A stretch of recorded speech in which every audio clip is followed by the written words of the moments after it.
Shri Radha Madhava ki jai, Jai Shri Shri Radha Gopal ki jai, Shri Jagannath Balaram Subhadra ki jai, Shri Gauranga Nitai ki jai, Jai Shri Prabhupada ki jai, Shri Gurudev ki jai. Segala pujian pada semua pendengar yang ada di sini. Segala pujian pada semua pendengar yang ada. Segala pujian pada Sri Guru Sri Gauranga Nitai Gaura Premananda. Mama timirandasya Gyananjana Sarakaya Chakshurunmilitam Tasmai Sri Gurave Namah. Namo Vishnu Padaya Krishna Prastaya Bhutale Srimate Bhaktivedanta Swaminiti Namah. Namaste Saraswati Devi Gauravani Pracharini Nirvishesha Sunyavati Pachatyade Satarini Panchakalpatarubhyascha Kripa Sindhubhya evacha Patitanam Pavanebhyo Vaishnavebhyo Namo Namah. Jaya Sri Krishna Chaitanya Prabhu Nityananda Sri Advaita Gadadara Sri Vasadi Gaura Bhakta Vrinda. Hare Krishna Krishna Krishna Hare Hare, Hare Rama Rama Rama Hare Hare. Hare Krishna Krishna Krishna Hare Hare, Hare Rama Rama Rama Hare Hare. Hare Krishna Krishna Krishna Hare Hare, Hare Rama Rama Hare Hare. Ananda Lila Mana Nigrahaya Dema Badhya Chavi Sundaraya Tasmai Maha Prema Rasa Pradaya Sri Chaitanya Chandrayo Namo Sri Chaitanya Chandrayo Namo Sri Chaitanya Chandrayo Namo Om Namo Bhagavate Vasudevaya. Om Namo Bhagavate Vasudevaya. Om Namo Bhagavate Vasudevaya. Om Namo Bhagavate Vasudevaya. Om Namo Bhagavate Vasudevaya. Om Namo Bhagavate Vasudevaya. Hare Krishna, Hare Bol, Om Swastiastu, Salam Pencakal bersama. Pertama yang ucapkan terima kasih pada Prabu Lila dan keluarga yang telah berkenan mengundang kami di sini untuk hadir bersama-sama, dan juga kami ucapkan selamat atas gerihanya yang baru ini, ya. Dan hari ini di Laspas artinya sudah di artinya disucikan, dirohanikan, ya, kalau menurut tradisi kita, supaya tempat ini layak untuk ditempati, seperti itu, supaya bangunan ini menjadi geriha, ya, dan bukan hanya sekedar bangunan atau yang terbuat dari yang tadinya bahan-bahannya adalah dari alam, dari kayu dan sebagainya, ya, mereka dipotong, artinya diperlina atau dibunuh untuk dijadikan alat.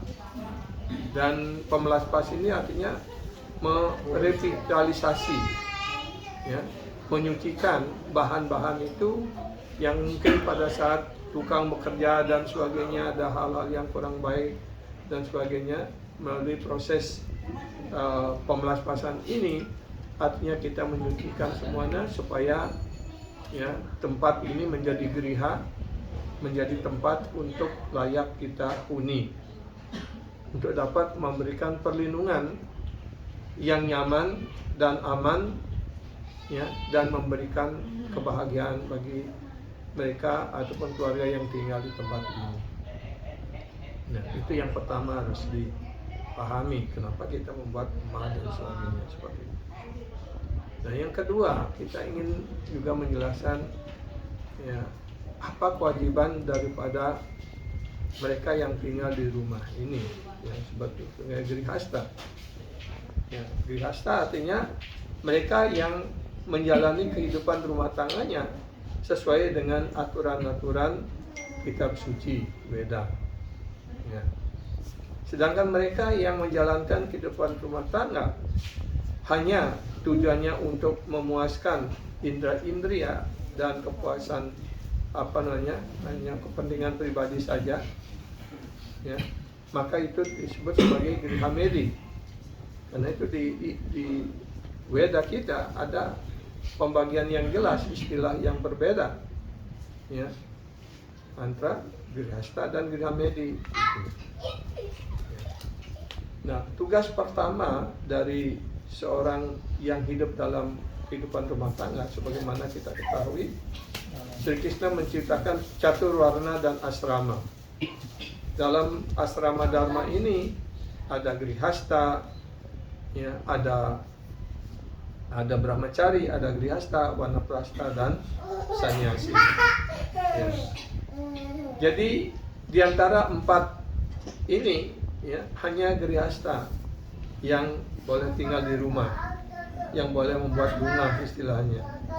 Sedangkan brahmacari, ya, pada waktu dia masih kecil ataupun masih, ya, umur sekolah, dia berada di bawah lindungan orang tua, ataupun dia dikirim ke gurukula, ke rumah guru, ya. Dan setelah dewasa, apakah dia lanjut menjadi, ya, brahmacari terus ataupun, ya, terus brahmacari, begitu istilahnya. Kenapa ada perbedaan brahmacari terus dan terus brahmacari? Itu istilah dari waktu kita di asal, kita banyak punya brahmacari, kita mempunyai 2 istilah ini. Brahmacari terus artinya seperti Prabu Dijawara, terus-terusan dia menjadi brahmacari. Ya. Ya. Itu terus brahmacari itu, ya, sepanjang hidup beliau mau mengabdikan diri di ashram menjadi brahmacari gitu. Kalau brahmacari terus artinya setelah brahmacari terus menjadi grihasta gitu maksudnya. Meningkatkan, ya, kehidupan grihasta. Dan dulu sering dikonotasikan bahwa kalau dari brahmacari kemudian hidup masuk menjadi grihasta dianggap jatuh begitu. Ya. Sebenarnya tidak demikian. Karena sebenarnya kehidupan grihasta itu yang paling berat. Karena dia memiliki tanggung jawab yang sangat besar. Ya. Sama juga dalam warna dharma itu ada brahmacari,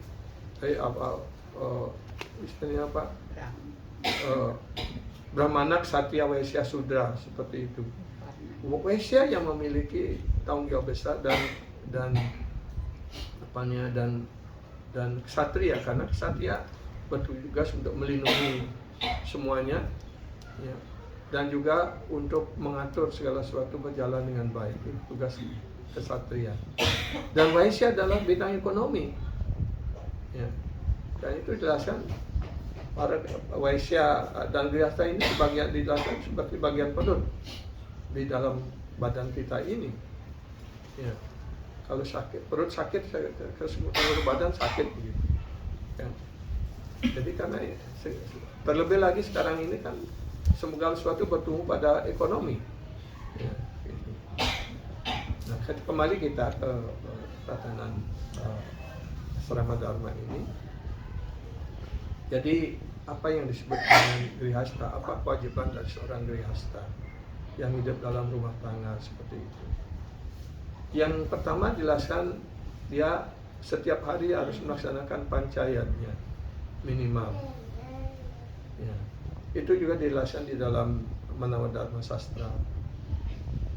Pancayatnya artinya kita melaksanakan korban suci ataupun persembahan di 5 tempat di mana terjadi pembunuhan secara tidak sengaja, seperti itu. Ya. Di Bali kita biasa ngejot begitu kan. Di mana paling utama di dasar ngejot itu? Utama di tempat di tungku. Yang kalau dulu kan kita kebanyakan pakai kayu api. Ya, ketika kita menyalakan api di tungku atau dijalikan istilahnya, ya. Kita masukkan kayu api, mungkin ini banyak ulat ataupun petani apa yang ada di sana. Secara tidak sengaja kita membakarnya seperti itu. Artinya secara tidak sengaja kita membunuh. Karena itu kita harus menebus. Kalau tidak ditebus, artinya kita terikat dosa. Ya. Itu yang pertama pada tungku. Yang kedua di tempat yang dulu tidak, yang di desa, di dapur ada belong, tempat nyimpan air. Ya. Dan sekarang kita punya sumur, punya bak kamar mandi dan sebagainya seperti itu. Ya. Dan di dalam itu mungkin juga ada banyak makhluk-makhluk kecil lainnya ataupun ya, secara tidak sengaja kita membunuhnya. Karena itu kita juga membuat persembahan di tempat itu. Yang ketiga pada batu ulekan, lesung, ketungan dan sebagainya seperti itu.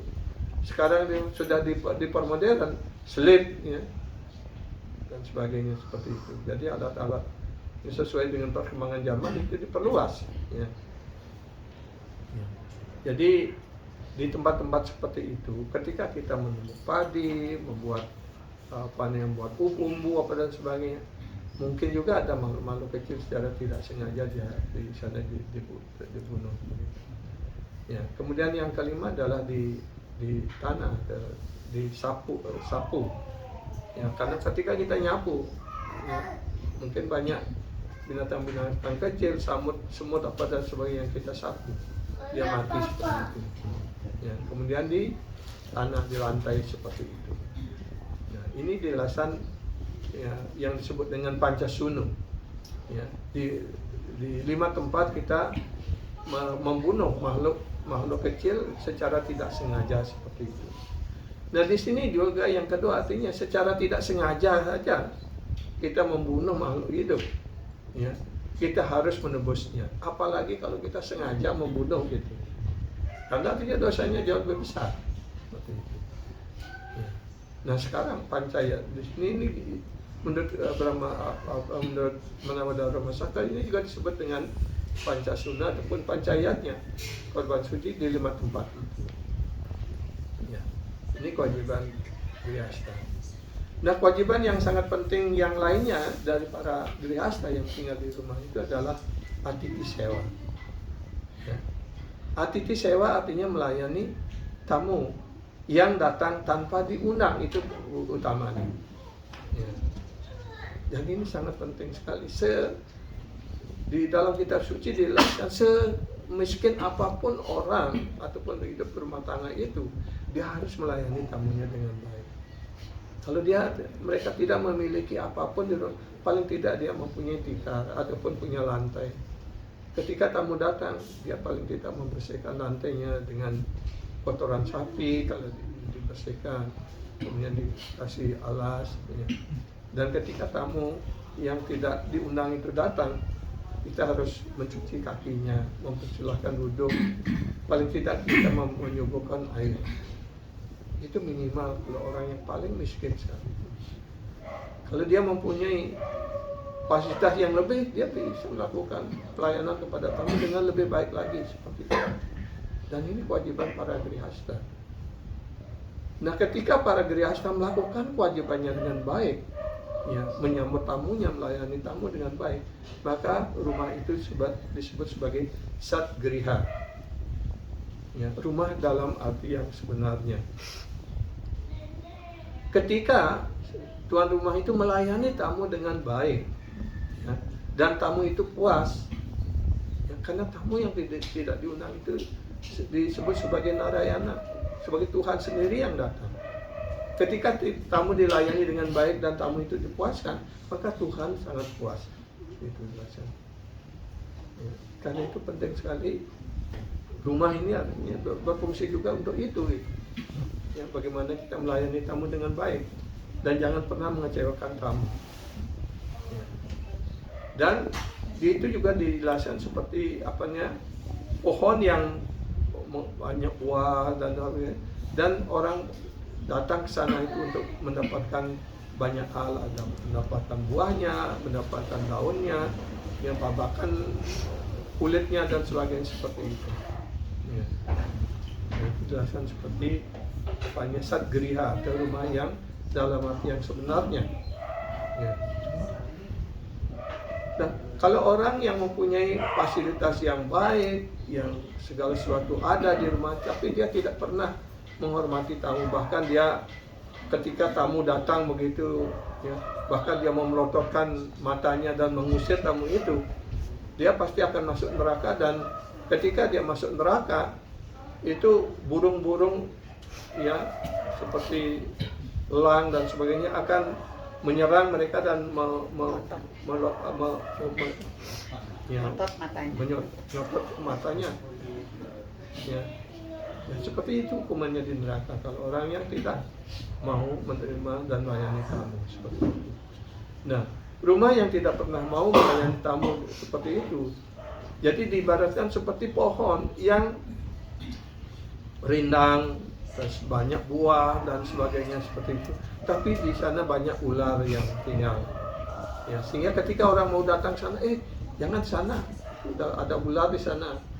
Ya, nanti kamu dipagut oleh ular, ada kobra dan sebagainya, ular berbisa di sana seperti itu. Jadi itu rumah itu akan dijauhi.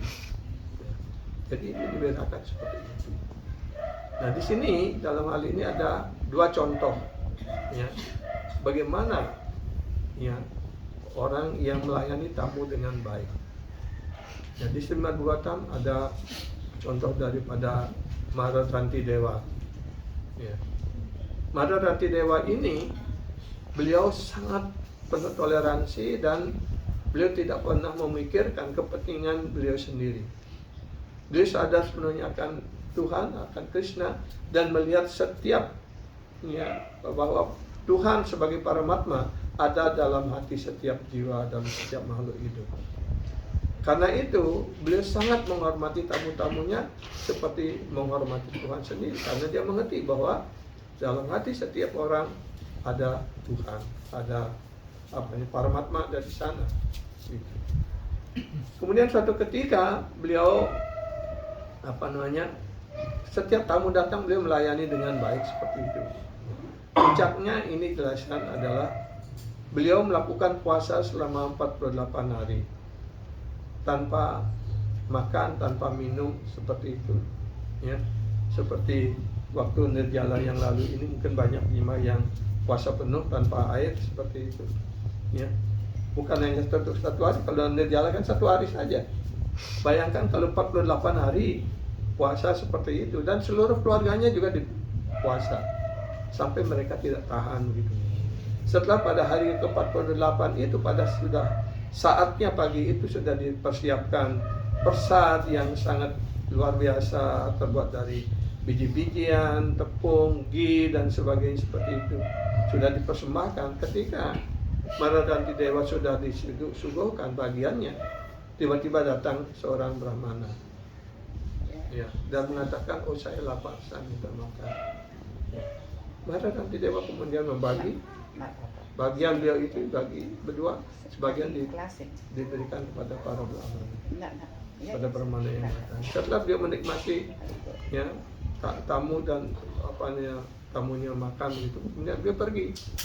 Ketika beliau siap untuk memakannya, ada tamu lagi ya yang datang, Candala dengan dengan tamu yang ya sudah dibagi lagi. Kemudian terakhir datang ya ketika beliau yang kedua itu Candala dengan banyak anjing dan sebagainya mengatakan, saya lapar, anjing saya juga lapar begitu. Maka beliau harus memberikan bagiannya. Ya. Nah kemudian terakhir ketika hanya tersisa hanya 1 gelas air untuk dia minum, datang lagi orang Sudra yang mengatakan, oh saya sudah beberapa hari tidak minum, mohon saya diberikan. Kemudian dia berikan minum. Ya. Bahkan bagian untuk keluarganya pun sudah habis sekarang. Ya.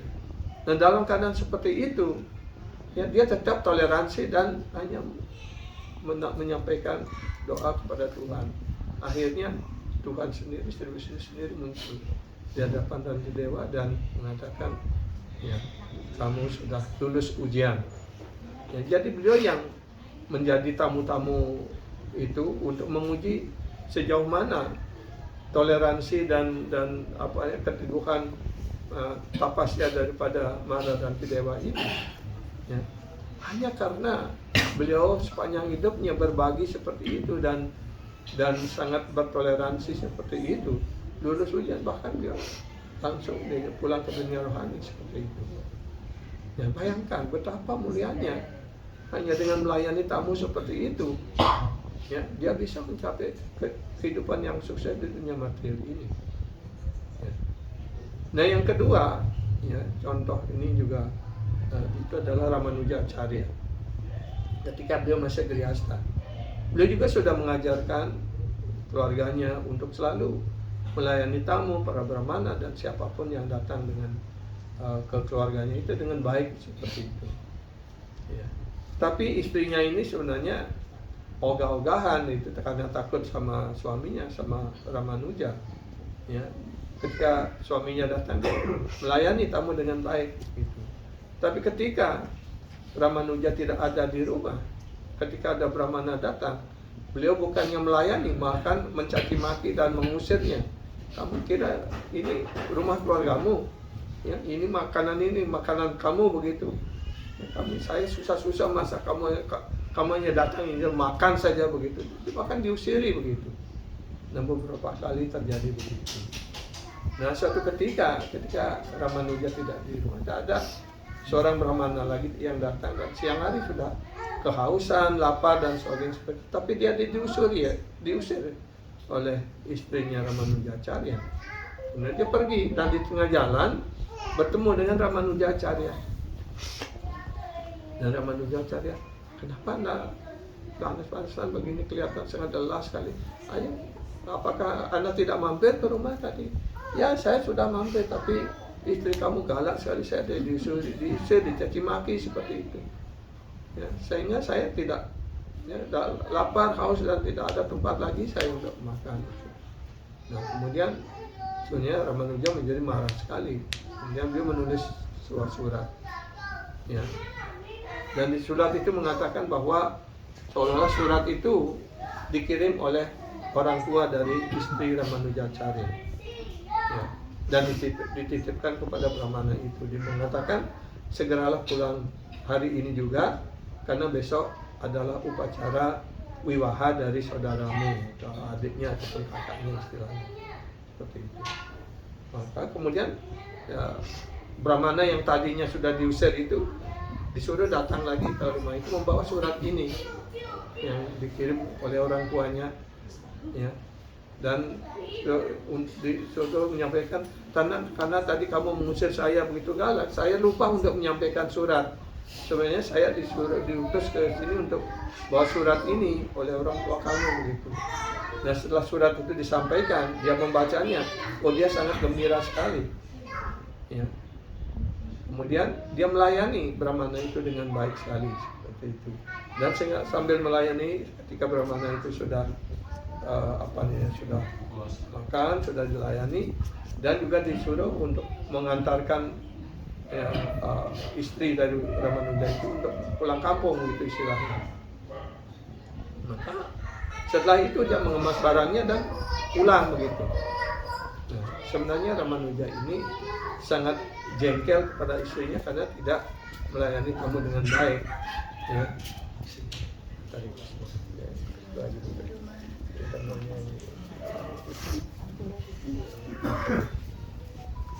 Jadi semenjak itu, ya, setelah itu Ramanuja pulang dan meninggalkan rumah juga.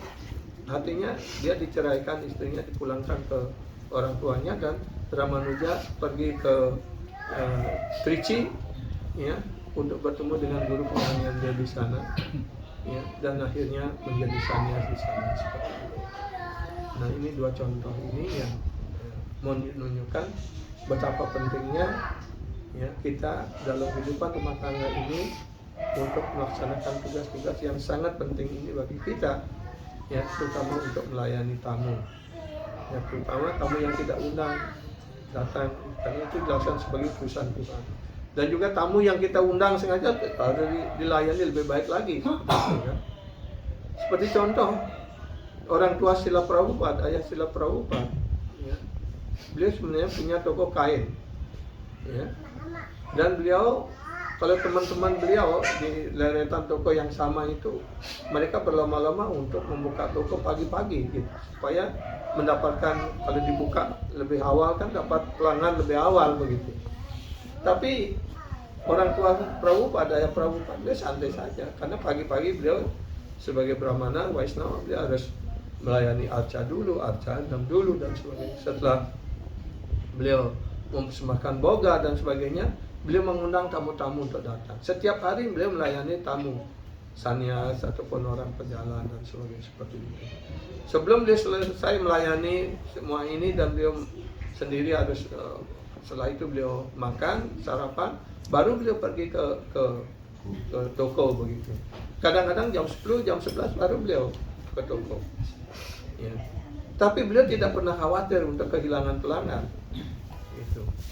Karena kalau sudah mereka yang sudah biasa datang ke toko beliau, walaupun belum buka, toko lain sudah buka.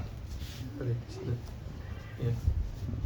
Pelanggan beliau itu tidak mau belanja di tempat lain, beliau menunggu sampai ya tokonya orang tua Prabhupada itu buka seperti itu.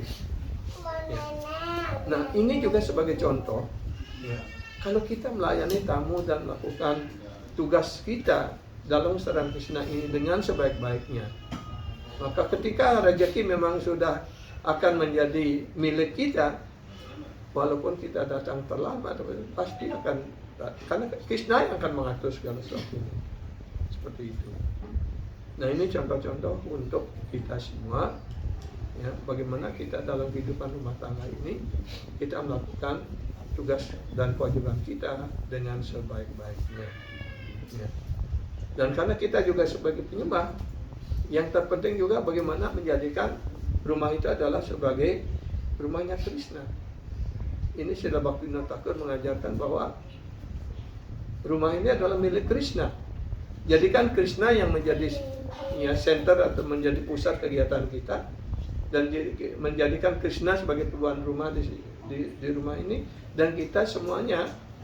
Srila Bhaktivinoda Thakur mengatakan, saya adalah pelayan Anda, istri saya juga adalah pelayan Anda, ya, anak-anak saya adalah pelayan Anda, ya, para pembantu pelayan dan istri adalah pelayan-pelayan Anda. Dan saya di sini hanya sebagai caretaker, hanya Anda tuan rumah dan saya hanya penjaga rumah ini saja, seperti itu. Nah, jika kita mempunyai kesadaran seperti ini, ya, kita tidak akan mengembangkan keterikatan pada ya keluarga, rumah dan sebagainya. Ya. Dengan bersama-sama dengan keluarga, anak-anak, bahkan pembantu sekalipun, mereka akan dididik dalam kesaran Krishna, sehingga semuanya mendapatkan keuntungan spiritual. Ya. Supaya tidak berkepanjangan, ya, terlalu banyak nanti terlalu banyak yang dilupakan. Ya. Jadi demikian Prabu sebagai ya sedikit pesan ataupun kesan bagaimana ya rumah ini sudah dibangun dengan baik, bagaimana berfungsi dengan baik, ya, seperti itu, melayani tamu dengan baik, melayani Krishna dengan baik, seperti itu, ya, semua keluarga menjadi sempurna.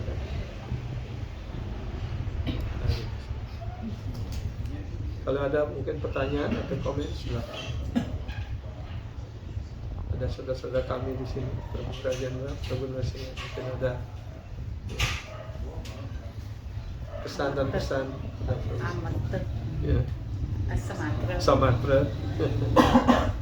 Ada Prabu Adok juga. Hare Krishna. Haribo. Prabu Manisi. Maaf lah datang.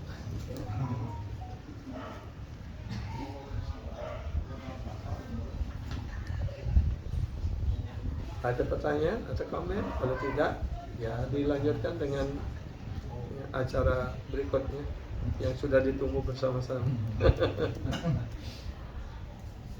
Hare Krishna, mudah-mudahan Mataji sudah sama-sama kita mendengarkan pelajaran ya kelas dari Maret.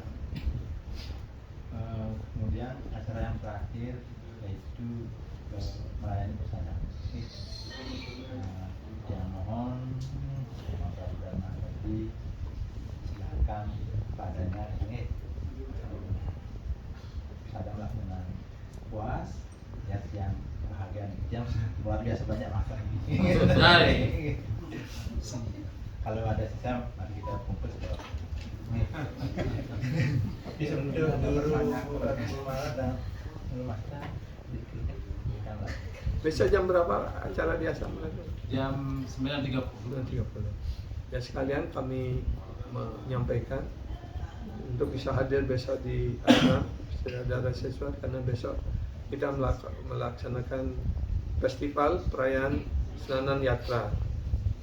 Ya, Senanan Yatra itu artinya kita mempersembahkan abhiseka kepada Si Jagannath Balaram Subhadewi, karena Senanan Yatra ini juga dijelaskan sebagai hari kemunculan beliau, hari kelahiran beliau seperti itu. Jumpa lagi dengan serang.